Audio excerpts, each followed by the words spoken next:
Hello guys, మనం ఇప్పుడు ఓళ్ళపాలెం బీచ్లో ఉన్నాం. సో ఈ బీచ్ యొక్క స్పెషాలిటీ ఏంటంటే ఇది టూరిస్ట్ ప్లేస్ కాదు, ఓన్లీ ఫిషర్మెన్సే ఇక్కడ ఫిషింగ్ చేసుకునేలాగా గవర్నమెంట్ అనేది వాళ్ళకి రూల్ ఇచ్చింది.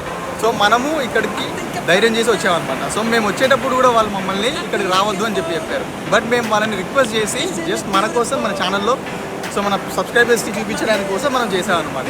సో ఈ బీచ్ చూడండి, సో మొత్తం ఖాళీగా ఉంది, అసలు ఎవ్వరు లేరు, టోటలీ ఎంటీ బీచ్ అనమాట. జస్ట్ మనమే ఉన్నాం, ఎవ్వరు లేరు ఇక్కడ.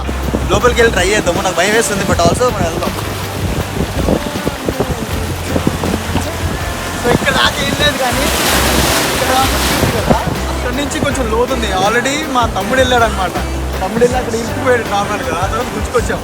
ఇక్కడ వచ్చేసి కొంచెం లోతుంది అనమాట. ఇక్కడ వరకే మనకి హైట్ ఉంది. బైక్ వేస్తున్నాడు. ఈ బీచ్ బ్లాగ్ ఫుల్ వీడియో మన ఛానల్లో అప్లోడ్ చేశాను, ఒకసారి వెళ్ళి విజిట్ చేసి వాచ్ చేయండి. అదేవిధంగా మరిన్ని వీడియోస్ కోసం సబ్స్క్రైబ్ చేసుకోండి. Signing off, this is Nehemiah.